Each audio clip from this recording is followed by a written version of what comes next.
information, so whatever that may be, right now it's not really needed for me to show you guys this. So BSI, my scene is safe. I'm gonna run through Penman, so I have my personal protective equipment on. My partner has their personal protective equipment on. I don't see any environmental hazards. I have one patient. I'm gonna call for additional resources, cancel if I need to. I don't see any need for extrication, and then I do see a need for C-spine, solely because this is a trauma. That's my reasoning for needing C-spine. So can somebody hold C-spine for me?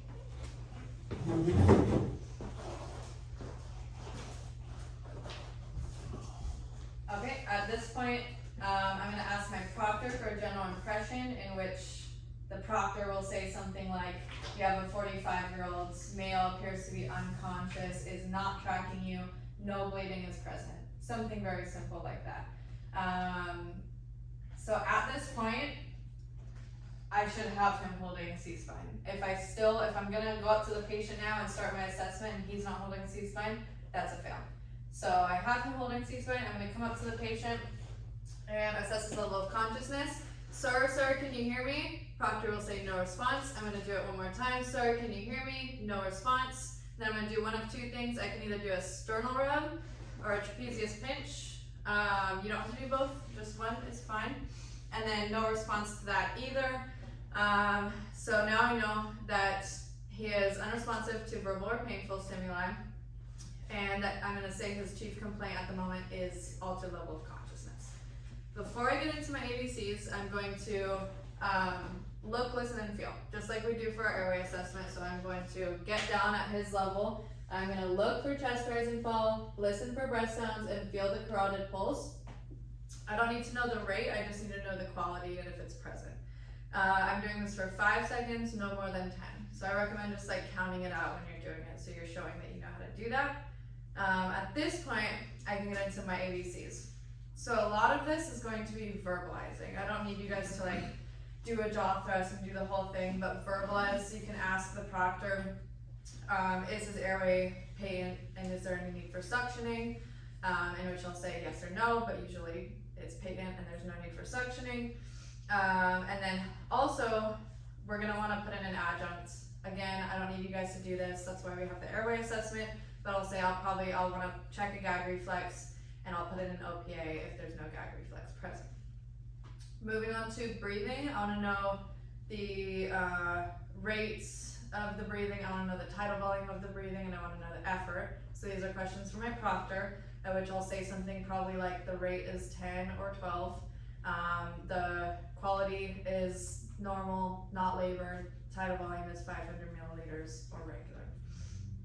So that's breathing, and then I'm gonna put them on oxygen at a non-rebreather. Since breath sounds are present, but they are unconscious, I have an adjunct in. So non-rebreather, 15 liters per minute, I'm in my B, I recommend just saying the oxygen now. Moving on to circulation, some things I wanna do is one, check a pulse bilaterally. So in this class, I don't care if we're assuming that his arm is actually not present, because it's a little annoying. So I can still check a brachial pulse though, right?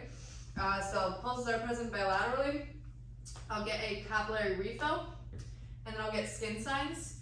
Proctor will say pink, warm, and dry, or pale, cool, and clammy for skin signs. And then there's one other point on your papers, and it says shock management if you need to. Right now, I'm not gonna say I have enough information for shock management, or you could, just because, but I'm gonna wait till I get my vital signs. So I did my ABCs, and now I'm just gonna turn the attention to the board real quick. I know it's not great on your knees, so you can like not be on your knees the whole time if you don't want to. I have really bad knees, so I don't know. Okay, so before ABCs, main thing is LOC, so getting the level of consciousness and or responsiveness, as well as a chief complaint. Those are my like two, you want to state these things. After I get my ABCs, so I did that and I looked, listen, and field.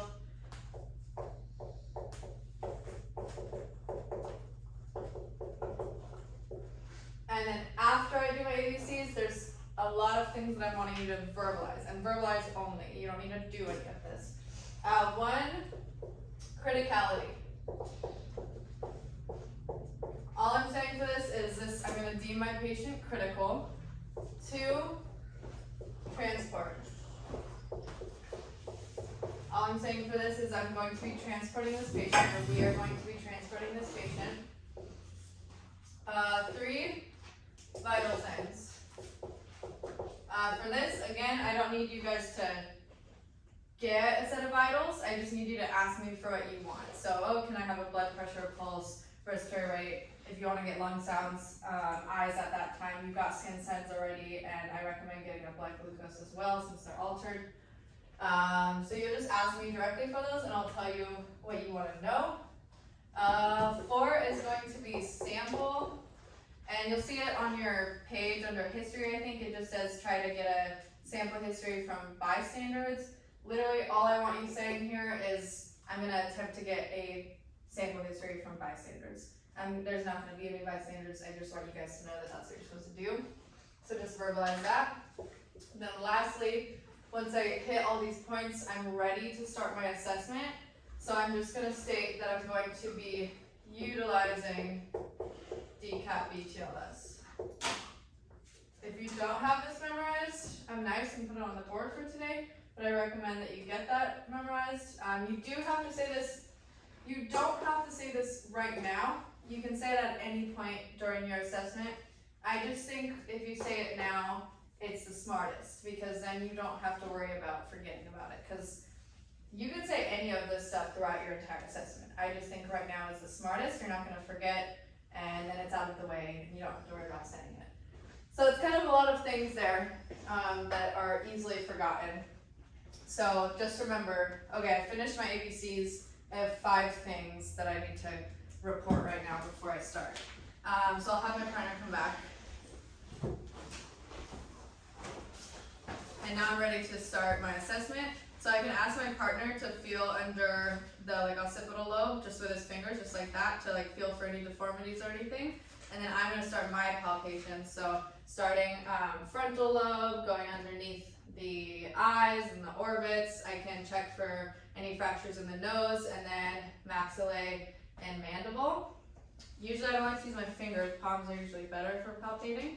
And then I can check in the nose and in the ears for cerebrospinal fluid or blood that's leaking out. I can check in the mouth. We should have already checked, which we did, but just for any dislodged teeth, we could check again. If you didn't get it in your vitals, you can get eyes to see if they're pearl or unequal. That's very important with trauma patients. And then battle signs is going to be the mastoid process, indicative of a basioskull fracture, and raccoon eyes of a traumatic brain injury as well. So stating all those things for the head, now I can move on to the neck. Here, 3 things. 1, I'm looking for tracheal deviation, which will just be the trachea move to one side or another, indicative of a tension pneumothorax.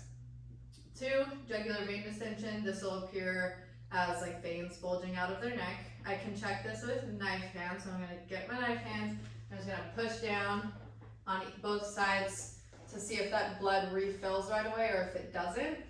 And this is usually a problem of backflow from the heart, so cardiac tamponade is usually the one linked to that you guys can be aware of. We haven't gone over that too much in lectures yet, but so you know.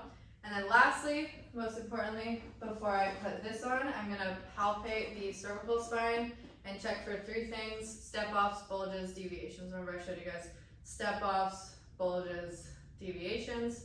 You have to do that before you put this on. Once I did that, I'm going to have my partner. So just so you guys know, this is supposed to be the cervical spine. So just so you know where to line it up. Before I put it on, I want to make sure I measure. So I'm measuring from the jaw to the trap, 4 fingers, and I want to make sure it's measured correctly, which it is, and that all the locks are in place. Now, I'm going to ask my partner on the count of 3 to raise the patient's head. 1, 2, 3. And I'm going to try and get as centered as possible and down. Okay, and now you kind of have to pull it a little hard, so I grab right here and try and get it as centered as possible and as tight as possible. You can ask your partner, is it in center of the patient? Okay, perfect. So now my C collar's on, locks are in place. If the locks are out of place, that is critical. And I can move on to my assessment. So now I wanna focus on the shoulders, so I'll palpate the shoulders. And the collarbones, you can do like equal offset pressure to see if there's a break in a collarbone. And then continuing palpations all the way down the chest. Sternum, you do a sternum bounce back to see if it's just depressed or if it bounced back up. Barrel hoop hands. This is to check for like flail segments or broken ribs. Flail segments are 2 or more ribs broken in 2 or more places. We can usually see this by feeling, and then also with paradoxical movements in the breathing we'll see. So that would be indicative of flail chest. And then, so those are the major points for the chest. Moving on to the abdomen, I'm gonna palpate for quadrants. Don't do it like this, all over the place. Do it from upper quadrants all the way across, snake hands, and then lower quadrant all the way across. I'm looking for 4 things here: rigidity, rebound tenderness, guarding, and distension. I want you guys to at least say 3 of those 4 things. When I say guarding, they're non-responsive to pain, so the likelihood of them like guarding a painful spot is not high, but we're still gonna say it in case. Am I going really fast for you guys right now? What was the D in that one? Distension. When I'm ready, I don't need you for a minute, so you can sit down. Now I'm ready. I want to check the pelvis, but if we remember, we have to do a few things before we do this. So if this is a male patient, I'll do a priapism sweep, and then if it's a female, I'll just look for any bleeding or incontinence that's present. And then next, I want to look down the legs, and I want to look for frog legs, over rotation, or shortening of one leg or another. Those all need to be not present in order for me to palpate the pelvis. So if those are not present, which they won't be present, I'm going to palpate by opening the book, wide hands pressing down, and then closing the book on either side of the patient, going in and down as well. And then now I just move on to my extremities. Just like we did for the collarbones, the equal offset pressure, we're going to do that same thing here. And then you can check for mobility in the knee, just with slight movement. You don't need to be doing this craziness. So just slight movement, and you can also check by palpating the patella as well. And then I would usually be on that side, but I'm going to stay on this side just so you guys can see. But same exact thing on this side, equal offset pressure. And remember we were talking about PMSEs yesterday? So this is when we would do this. And how we're going to do this, they're unconscious, so I can't ask them to do anything for me. So I'm going to get a pedal pulse. I'm going to get a capillary refill. And I'm going to do a Babinski rake, which is like, or a Babinski reflex, which is just to see if they have any reflex to what I'm doing. I'm going to do this 2 times. So the first time, it's from the bottom of the foot to the top. First time, I'm looking up at their face to see if there's any like expression from that.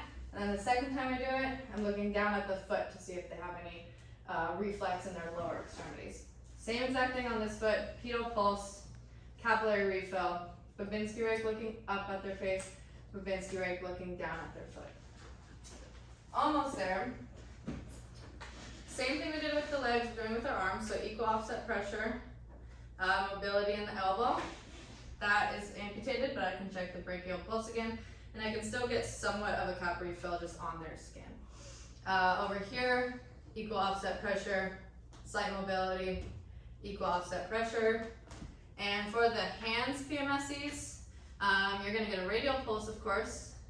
You can do a like pinch right here to see if there's any painful stimuli present, and then you can get a cap refill as well. So those are the 3 things you're doing for the hands.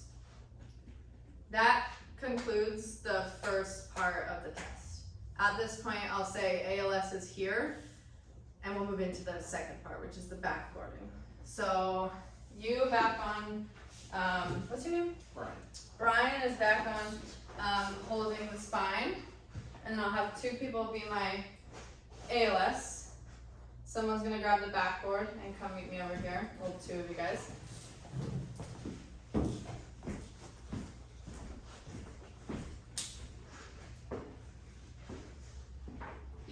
And then wider part of the backboard is always gonna be the head. So you're gonna come over here, what's your name? Isaac. Isaac's gonna come over here with me. And then I'm gonna ask, what's your name? Madison. Madison, Isaac, Brian. I'm gonna ask Madison to come in with the board at a 45-degree angle after I'm buckling.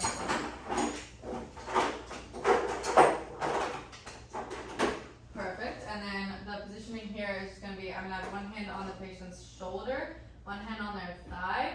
You're gonna put your left hand over my right hand. Perfect. And then one on their like lower calf. Perfect. On a heads count, we're gonna raise the patient towards us. 1, 2, 3. And Madison is gonna come in at a 45-degree angle, close as possible. Last thing I'm gonna do here before is palpate the rest of the spine. So I'm gonna do my piano hands is what they're called, all the way down, still checking for the step possible just deviations. And I'm gonna do a blood sweep as well to see if there's any blood on my gloved hand. On heads count again, we're gonna lower the patient down. 1, 2, 3. Alright, and then just leave it just like that, that's fine. Perfect, beautiful. You can let go? Okay. Yep. And then, obviously this is not in great condition. It's to be expected. So Isaac is gonna go on that side of the board. He's gonna hold it just in place. Your only job is to like make sure the board's not moving all around and sucking.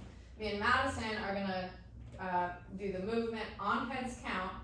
So one hand on shoulder, one hand on like upper thigh. We're gonna go down straight always. We're gonna come back up more diagonal. So this will be on the heads count. 1, 2, 3.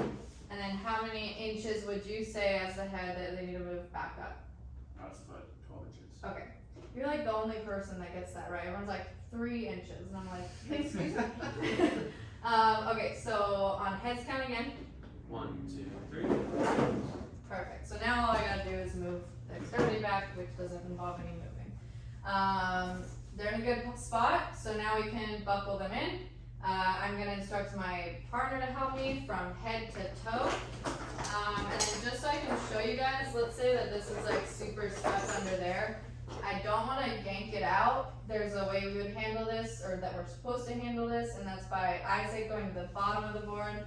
And on heads count, head's not gonna raise, but just on his count, you're just gonna lift it so we can get these from underneath. 1, 2, 3. So if you're ever in a position like that, we don't really need to do it this time, but then you'll do it that way. Back down. 1, 2, 3. Perfect. Now we'll start strapping them in, head to toe. If the patient's unconscious, which they are, we'll strap in their arms. If they're conscious, you can simply ask them to keep their hands in.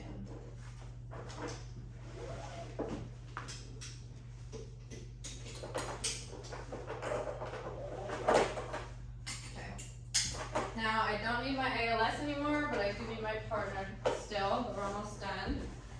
So ALS can sit down. And this is the last piece of the immobilization of the patient, and it's just the head blocks. So if partner is still holding C-spine, same thing.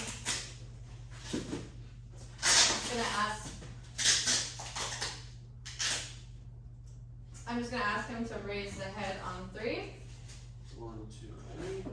just so I can fit these underneath him. And then you're just gonna take your pinkies and like hold that as close as possible. Perfect, just like that. And last and final step, I'm just gonna make sure I secure it to the board. How I do this is top upper corner, taping it to the board, not the blocks, under and around. What's that? Is it like a kid vest? Yeah, exactly. And then same thing, but starting from the bottom, going over the forehead. And back to the board. So now he is secure, so you can let go. You don't need to hold it anymore. Anyone know the last thing we want to do before we're transforming? Recheck. Perfect, yeah. So he's completely immobilized, so I'm gonna recheck his PMSEs. No hand over here, so I'll get a brachial pulse, cap refill. Down here, I'll get a pedal pulse, do a cap refill, and Babinski reflex looking up, Babinski reflex looking down, pedal pulse, cap refill, Babinski reflex,